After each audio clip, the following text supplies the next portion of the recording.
Once you started talking to him and getting information from him, I mean, did you find that?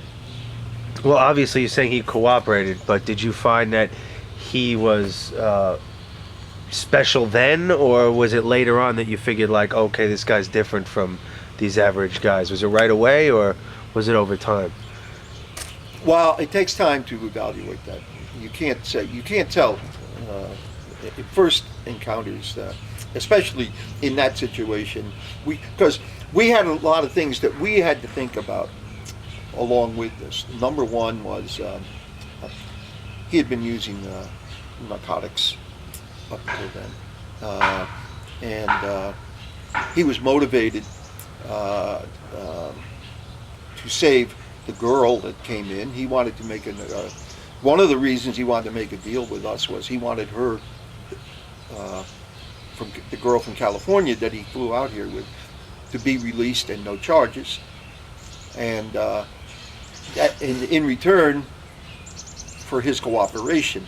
Well, we had to think a lot about, is that enough to really convince a guy to go over the edge? Because that's one tough step when you actually make a commitment to the government, and we say, you're going to tell us every crime you ever committed.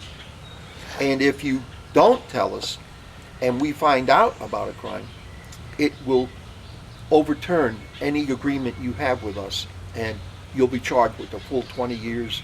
In his count, I think we only had you charged with one 20-year count of RICO. But the rest of the crew were charged with 2 and 3 counts of RICO, like 60 years. Right stuff. In relationship to the crew, how did you see Dom in terms of those other guys that were in the DeMeo crew and that whole realm? I mean, how did you see him in relationship to them? Well, we already knew that his role was Nino's driver. He was his nephew. He lived in the house with him. And he was the collector. He went around collecting for, Freddy had told us that Dominic would come over and pick up the money. Anybody who does that is in a high position. They don't just let anybody, here's 50 grand, hope you can get it over to where it goes. Right. Well, it's something you said that was very interesting. You said it a while back, pertaining to what we're talking about. Was Art said, for a non-made guy, I was the only one they ever heard of. It was actually like an acting capo. You are the only one. I've never heard of another guy getting that kind of respect. Who do you think, and I'm going to jump around a little bit here. Who do you think was the most ruthless of that whole crew that you dealt with, the DeMeo crew? I mean, who was the most treacherous? Well, I couldn't even say, because I think Beasy expressed it best. It was like having 5 serial killers all in one gang. And the 5 of them, I think, were probably equally vicious. And we've learned most of it from Dominic later, how vicious those guys were. And I think every one of them enjoyed killing. As Dom used to say, they got into a frenzy. They even had, they would be upstaged if one guy killed somebody and they weren't involved, and then they want to kill somebody. Right. Maybe that was the type. I mean, we know, for example, when we later, after we were finished, we got a call. Kenny McCabe and I, Detective McCabe and myself, got a call from a guy out in Long Island, had been arrested. He was Henry Borelli's uncle, and he was involved in the French Connection. Yeah, the smack case. Right. And I'm trying to think of his name now. I can't remember. I know. I actually do know, but I can't think of the name. But this guy was his uncle. He was a big narcotics dealer, and he called and asked us to come out. He was at the Suffolk County House of Detention on charge of murder. And he called us and asked us to if we'd come out and talk to him. Well, we knew who he was, Right. and we said sure.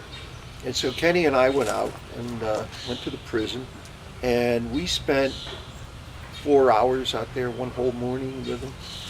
And he told us that, we told him about Henry Borelli. We had arrested Henry Borelli, and we're the guys who put him away. He says, I knew when Henry was with the DeMeo crew. He says, Roy DeMeo used to ask Henry for me to come down and visit. And he says, I would never go there because I didn't trust those guys. He said, they were vicious.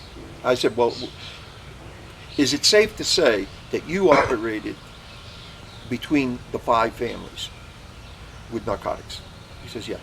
He says, I had immunity from the 5 families. When it came to narcotics, I'm the guy, one of the guys that they could deal with freely. So he said, I knew all the 5 families. He says, the Mayo crew was the worst one that I knew of. And that was coming from pretty high source. This Right. guy was really big. Yeah, he was a tough guy. But and he was, the other thing he said, well, he was a killer. He says, one of the other reasons I didn't go there was I always told Henry on the side, he said, I always felt I was going to go and have to kill Roy DeMeo for Henry someday. So I didn't want to get friendly with him. Gotcha. How did your relationship start to develop with Dominic? I mean, how did you become closer than the regular relationship you would have with a witness? Okay. The way that the relationship between us went was, as soon as he made his agreement, verbal agreement with us to cooperate up in the U.S. Attorney's Office, he became my property. I'm the one now. He's in my custody. Right. I'm responsible for him and everything that happens to him.